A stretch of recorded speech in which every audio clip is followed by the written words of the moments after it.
Hello everyone.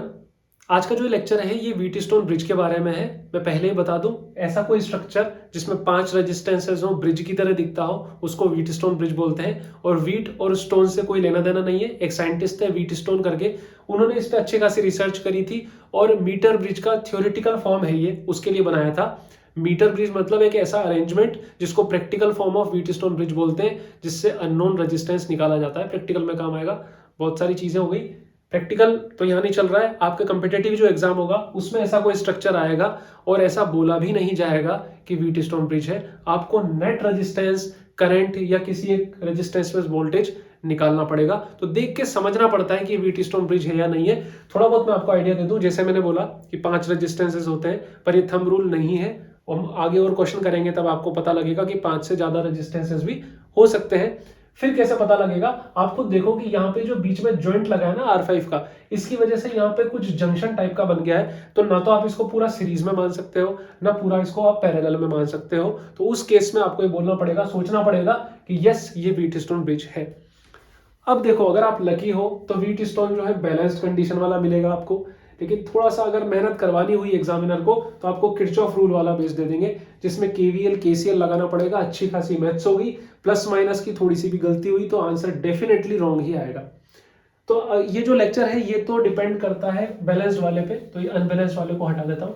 तो अगर balanced वाला इतना ही ईजी है तो समझते हैं उसको कि बैलेंस्ड व्हीट स्टोन ब्रिज काम कैसे करता है। एक्चुअली में क्या होता है कि जब ब्रिज बैलेंस्ड होगा ना, तो यहां पर और यहां पर वोल्टेज सेम हो जाता है।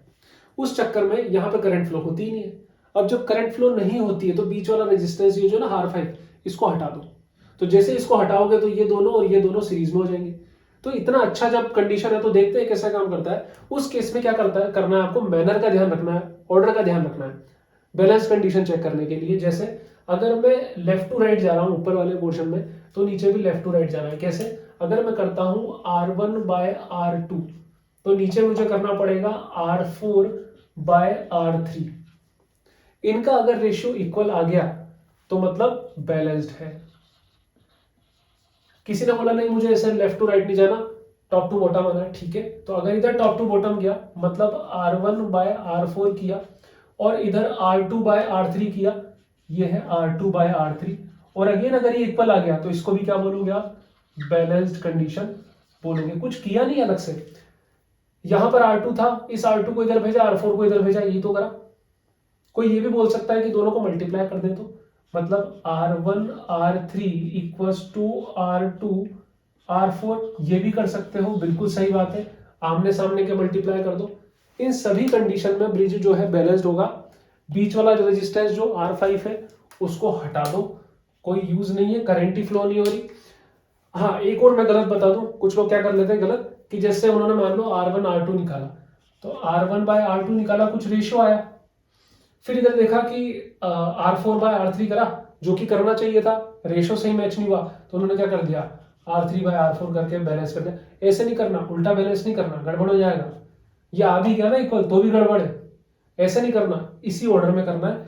तो न्यूमेरिकल देखते हैं, यहां से क्या होगा, ये हट जाएगा इस तरीके से, और फिर आपको दोनों सीरीज सीरीज पैरेलल ऐसा कुछ हो जाएगा। तो न्यूमेरिकल से समझते हैं कैसे होगा। इस न्यूमेरिकल में देखो 5 रेजिस्टेंसेस थे, यहाँ बैटरी कनेक्टेड होगी, और वही देखा हमने जंक्शन टाइप का सिस्टम है, ना तो पूरा प्रॉपर सीरीज में ना पूरा पैरेलल में। तो हमने देखा कि शायद ये व्हीट स्टोन ब्रिज हो सकता है। तो अगेन हमने देखा कि 1 into 8 8 4 into 2 8, मतलब ब्रिज क्या है, बैलेंस्ड है। मतलब बीच वाला ये रिमूव आप कर सकते हो, बीच वाला रिमूव कर दिया।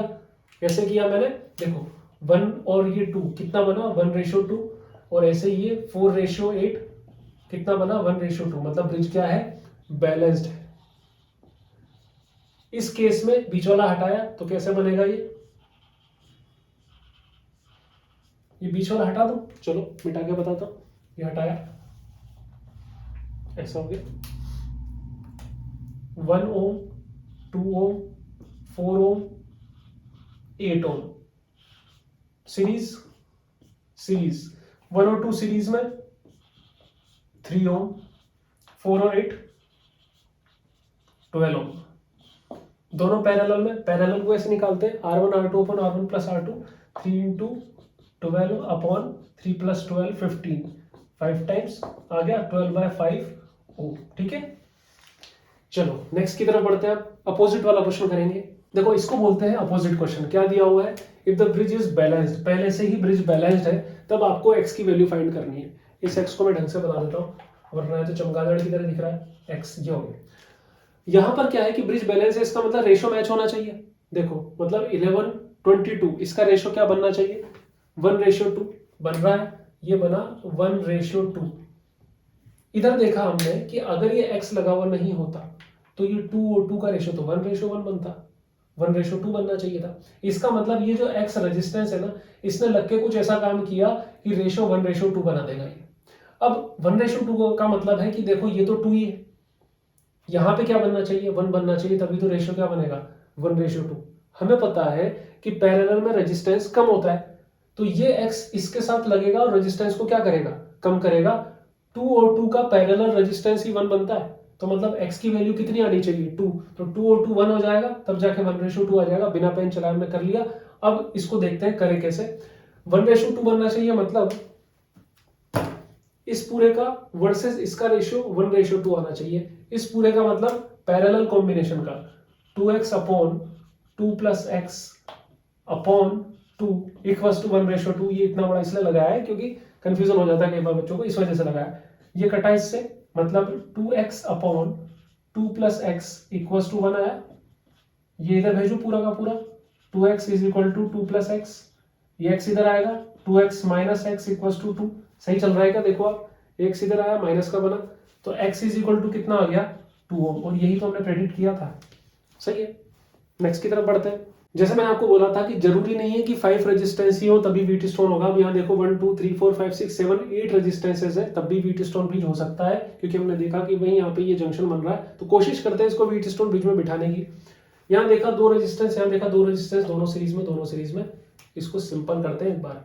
2 और 3 सीरीज में तो कितना बनेगा, 5 ओम। 6 और 10 सीरीज में तो कितना बनेगा, 10 ओम। ये तो 3 है ही सही, बीच में कितना है, 2 और 2 सीरीज में 4 ओम। ये 6 ओम और ये 3 ओम। अब देखो कॉम्बिनेशन देखते हैं। 5 10 रेशो कितना बना, 1:2। 3 6 रेशो कितना बना, 1:2। मतलब ब्रिज कैसा है, बैलेंस्ड।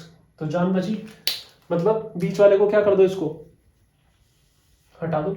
बीच वाले को जैसे हटाओगे दोनों सीरीज में, 5 और 10 कितना हो गया, 5 और 10 15 ओम, 3 और 6 9 ओम।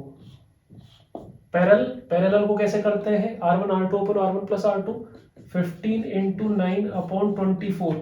सही है, 3 3 जा 9, 3 8 जा 24, मतलब 45/8 ओम। ये आपका इक्विवेलेंट रेजिस्टेंस आ गया। नेक्स्ट जो लेक्चर होगा वो various forms of wheat stone bridge के बारे में होगा। उसका अगला लेक्चर जो होगा मीटर ब्रिज के बारे में होगा, जो वाइवा में आपका काम आएगा। तो make sure to subscribe the channel. Take care, bye bye.